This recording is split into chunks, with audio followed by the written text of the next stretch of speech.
ഓം ശ്രീ ഗുരുവായൂരപ്പാർപ്പണമസ്തു. ജയ് ജയ് ശ്രീ രാധേശ്യാം. ജയ് ശ്രീ രാധരാധേ. ഹരേ കൃഷ്ണ. ഗുരുവായൂരപ്പാ ശരണം. ഹേ കൃഷ്ണ കരുണാ സിന്ധോ ദീനബന്ധോ ജഗൽപദേ ഗോപേശ ഗോപികാ കാന്ത രാധാകാന്ത നമോസ്തുതേ. തപ്തകാഞ്ചന ഗൗരാംഗീ രാധേ വൃന്ദാവനേശ്വരി വൃഷഭാനുസുതേ ദേവി പ്രണമാമി ഹരിപ്രിയേ. ഓം ഗണാനാം ത്വാം ഗണപതികം ഹവാമഹേ കവിം കവീനാമുപമസ്രമസ്തമം ജ്യേഷ്ഠരാജം ബ്രഹ്മണാം ബ്രഹ്മണസ്പദാന ശൃണ്വന്നോതിവിസേദസാദനം. പ്രണോ ദേവി സരസ്വതി വാജേഭിർവാജിനീവതി ധീനാമദ്രേവതോ. ഓം ഗണേശായ നമാം സരസ്വതി നമാം ശ്രീ ഗുരുഭ്യോ നമഃ. ഹരി ഓം. അജ്ഞാനതിമിരാന്തസ്യ ജ്ഞാനാഞ്ജനശലാകയാ ചക്ഷുരുന്മീലനം യേനം തസ്മൈ ശ്രീ ഗുരവേ നമഃ. ഓം ഗം ഗണപതേ നമഃ. ഓം ശ്രീ മൂകാംബികാദേവിയേ നമഃ. ഓം ഭരദേവതായേ നമഃ. ഓം ദേശദേവതായേ നമഃ. ഓം ശ്രീ മഹാദേവായ നമഃ. ഓം സർവഗുരുഭ്യോ നമഃ.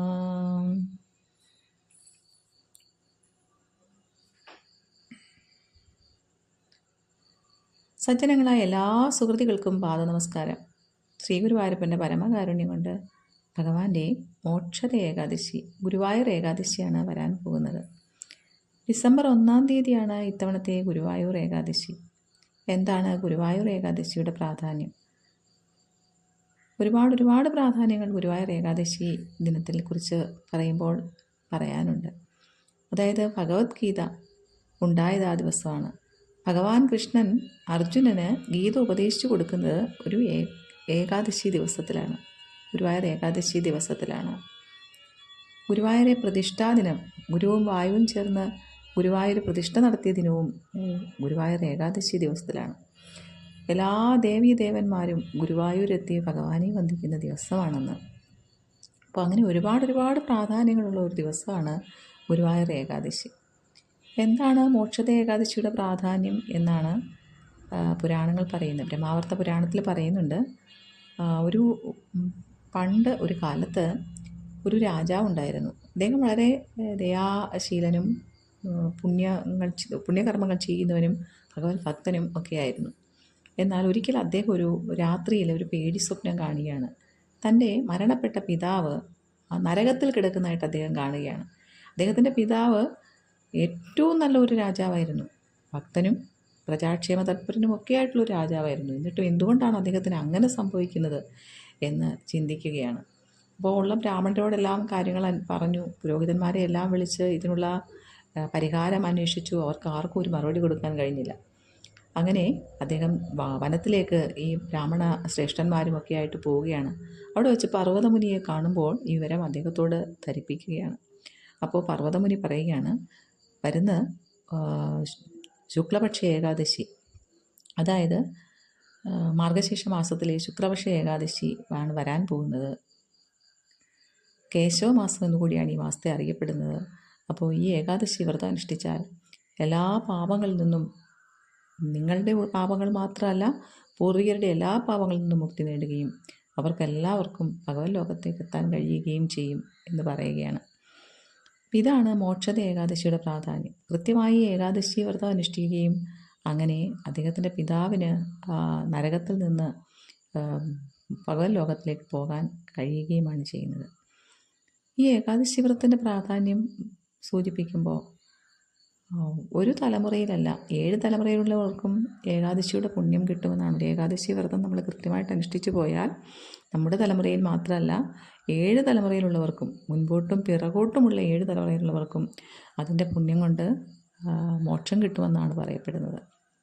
അത്രയ്ക്ക് പ്രാധാന്യം അർഹിക്കുന്ന ഒന്നാണ് മോക്ഷത ഏകാദശി. ഇത്തവണത്തെ മോക്ഷത ഏകാദശി വരുന്നത് ഡിസംബർ 1-ാം തീയതിയാണ്.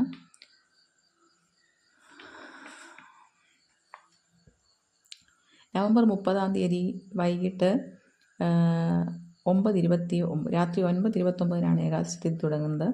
ഡിസംബർ 1-ന് 7:01 തീരും. ഹരിവാസര സമയം വരുന്നത് ഡിസംബർ 1-ാം തീയതി പകൽ 1:38 രാത്രി 12:55 ഇടയിലായിട്ടാണ്. പാരണ വീടേണ്ടത് 2-ാം തീയതി രാവിലെ 6:57-നും 10:26-നും ഇടയിലായിട്ടാണ്. അപ്പോൾ ഇത്തവണത്തെ മോക്ഷദ ഏകാദശി വ്രതം ഗുരുവായൂർ ഏകാദശിയാണ്. ഗുരുവായൂർ ഭഗവാൻ ശ്രീഹരി ഏറ്റവും പ്രസാദിച്ച് നിൽക്കുന്ന ദിവസമാണ്. അന്നത്തെ ദിവസം ആ തിരുമുറ്റത്ത് പോലും ഒന്ന് ചെന്ന് നിന്നാൽ അത്രയേറെ പുണ്യമാണ്. കാരണം എല്ലാ ദേവീദേവന്മാരും ഭഗവാനെ വണങ്ങാനായിട്ട് എത്തുന്ന ദിവസമാണെന്ന്. അത്രയ്ക്ക് പ്രാധാന്യമുള്ളതാണ്. എല്ലാവരും പറ്റുന്നവരെല്ലാം ഗുരുവായൂർ പോയി ഭഗവാനെ തൊഴുക. അല്ലാത്തവർ വീട്ടിലിരുന്ന് ഏകാദശി വ്രതം കൃത്യമായിട്ട് അനുഷ്ഠിച്ച് പിറ്റേ ദിവസം രാവിലെ കൃത്യമായിട്ട് ദ്വാദശി പണം സമർപ്പിക്കുന്ന ഒരു ചടങ്ങ് ഗുരുവായൂരുണ്ട്. അവിടെ കൂത്തമ്പലത്തിൽ ബ്രാഹ്മണ ശ്രേഷ്ഠന്മാർക്ക് അഗ്നിഹോത്രം നടത്തുന്ന തിരുമേനി ബ്രാഹ്മണരാണ്. അവർക്ക് വേണ്ടി നമ്മൾ അവരുടെ ദക്ഷിണ സമർപ്പിക്കുന്ന ഒരു ചടങ്ങുണ്ട്. അത് ഭഗവാൻ സമർപ്പിക്കുന്നതായിട്ട് തന്നെയാണ് ചെയ്യുന്നത്. അപ്പോൾ അത് പറ്റാത്തവരെ വീട്ടിൽ അടുത്തുള്ള ക്ഷേത്രത്തിലെ പോറ്റിമാരെയൊക്കെ ദക്ഷിണ കൊടുത്ത് ആ ചടങ്ങ് പൂർത്തിയാക്കാവുന്നതാണ്. എന്തായാലും ഏകാദശി വ്രതം എല്ലാവരും എടുക്കുക. ഗുരുവായൂരപ്പൻ്റെ കാരുണ്യം എല്ലാവരിലേക്കും എത്തട്ടെ. സാക്ഷാൽ ശ്രീ ഗുരുവായൂരപ്പൻ എല്ലാവരുടെ അടുത്തേക്കും എത്തട്ടെ. ഈ ഏകാദശി വ്രതത്തിൻ്റെ പുണ്യം കൊണ്ട് എല്ലാവർക്കും ഭഗവാനിലേക്ക് എത്താൻ കഴിയട്ടെ.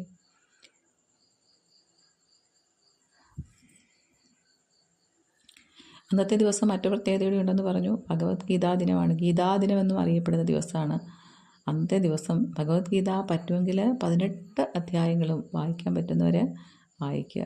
അല്ലെങ്കിൽ ഒരധ്യായമെങ്കിലും വായിക്കാൻ കഴിയുമെങ്കിൽ അത് ചെയ്യുക. നാരായണീയവും ഭാഗവതവും ഒക്കെ പാരായണം ചെയ്യുക. എല്ലാത്തിലും ഉപരി ഭഗവാൻ ഗുരുവായൂരപ്പൻ്റെ ഏറ്റവും പ്രധാനപ്പെട്ട കലിസന്ധരണ മന്ത്രം ഹരേ രാമ രാമ രാമ ഹരേ ഹരേ ഹരേ കൃഷ്ണ കൃഷ്ണ കൃഷ്ണ ഹരേ ഹരേ. ഈ മന്ത്രം എല്ലാവരും എത്രയും തവണ പറ്റുമോ അത്രയും തവണ ചെല്ലുക. എല്ലാവരിലേക്കും ശ്രീ ഗുരുവായൂരപ്പൻ്റെ അനുഗ്രഹം ഉണ്ടാവട്ടെ. സർവം ശ്രീ ഗുരുവായൂരപ്പാർപ്പണമസ്തു. നമസ്തേ നമസ്തേ ജഗന്നാഥ വിഷ്ണു നമസ്തേ നമസ്തേ ഗദാചക്രപാണി നമസ്തേ നമസ്തേ പ്രപന്നാർത്തികാരിൻ സമസ്താപരാധം ക്ഷമസ്വാഖിലേശ. കായേന വാചാ മനസേന്ദ്രിയ ബുദ്ധ്യാത്മനാ വാനുസൃത സ്വഭാവ കരോമി യദ്യത് സകലം പരസ്മൈ നാരായണായേതി സമർപ്പയേത്. സർവം ശ്രീ നാരായണായേതി സമർപ്പയേത്. ജയ ശ്രീ രാധേ. ഹരേ ഗുരുവായൂരപ്പാ ശരണം.